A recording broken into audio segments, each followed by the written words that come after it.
Hey guys, it's Bitcoin Schmitcoin here with another video update for Bitcoin Magazine's video analysis. We'll be taking a look at the daily levels, going down to the 4-hour, the hourly, and then we'll zoom back out to the monthly levels because we're having a monthly close on our monthly candle. First things first, we see this giant move down, and that followed some news. The news was the Attorney General of New York is claiming that Bitfinex is solvent and they have some sort of collusion with Tether, and nothing's been confirmed yet. So as always with crypto, my general rule of thumb is until I see hard evidence for anything, I generally just brush it off and look at it as an opportunity to get in or out of positions. And honestly, despite the fact that we did have such quote unquote breaking news, the chart still doesn't look that bad. From just a really low level perspective, we see higher highs, higher lows. The trend is still up. Despite this giant drop, we did not see a break of these lows here. And not only that, but we found support on our daily level. Our daily level being right around here. And now at the time of this article, we see a test of the resistance right here, noted by this pink level, this little band of resistance here. As we look at the 4-hour chart, we see sort of the same thing. We do get a little bit more resolution on the support level that we established, and that's just this 4-hour level here. We see quite a few tests, 1, 2, 3, 4, maybe 5 tests, but ultimately it's found support. It's finding a little bit of resistance on the daily level, but that's not terribly surprising. The volume that plunged through the level was pretty high. Nothing that's just shocking or alarming. We do see widespread, but that doesn't really mean a whole lot right now. I would be more alarmed if I saw high volume like this, or something that even peaked some sort of 4-hour high or daily high. But so far the volume was actually pretty low. One can assume that the reason why the spread is so large is because no one really wanted to, call the bluff or be the first one to buy a news event like what came out. So there were just no buyers. There weren't a whole lot of sellers, to be honest with you, but it did move the price down considerably. But all things considered, the chart still looks bullish.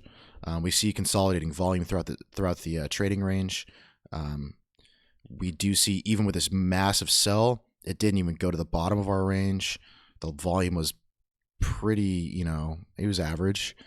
And so we saw a few days of sideways consolidation, and now we're breaking out of this little range here. And if we look at the hourly, we kind of see a little bit more resolution on our range. I wouldn't be surprised to see this come back down and test this thing and retest this level here.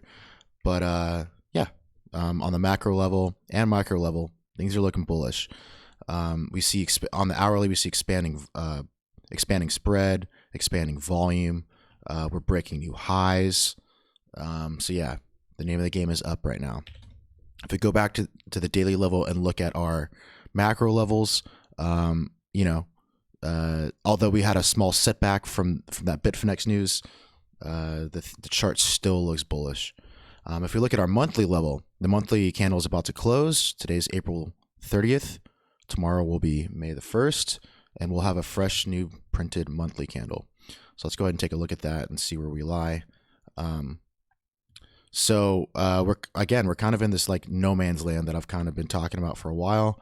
And the next monthly resistance really isn't for a few $100s more. As we start to get into here with all these wicks, that's where a lot of selling interest will start to pick up.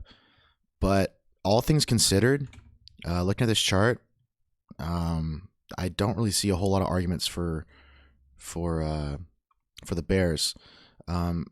If it, to play devil's advocate, if the market goes back down below here, pops a new low, and we see a big spike in volume, that would raise some eyebrows. But for right now, there's not a whole lot going on for the bears. They're trying to short the market. and it's just not working out. And if we look at something like the long to short ratio for Bitfinex, this red being the short interest and the green being the long interest, we see a grossly disproportionate amount of shorts. So this market is easily set up for a huge short squeeze. Everyone's been trying to short the market and it's not going down. So it wouldn't take a whole lot of pressure to cascade some stop losses and propel this thing up into the 6K range. So just got to keep an eye out for that, because this short interest really picked up after the Bitfinex news here, and if we pop above this level here, that's going to be a lot of underwater shorts. I would not want to be a bear right now, but like I said, name the game is up. They're still making higher highs, higher lows, volumes consolidating nicely, and until the trend is broken, I'm inclined to argue that we're going to see, at minimum, a retest of this level right here, just to see where the supply lies, and from there we can see what the market gives us. If you want a bearish argument, if we fail to close above this daily level here and we get rejected, that would not be a good look for the bulls.